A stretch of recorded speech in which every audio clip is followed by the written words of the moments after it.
It was good to see parts of the province I haven't seen before. For example, Liupanshan here. I've wanted to come here for about a year, but I haven't done it. Maybe over a year. So it's very interesting, and it's nice to come here because it's nice and cool. We got to escape the heat of the city in Incheon.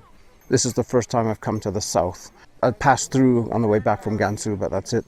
Actually, China's not as crowded as I expected before I got here. But the lifestyle is good. It's a slower pace maybe, but that's good. But there's enough to do, so we have fun.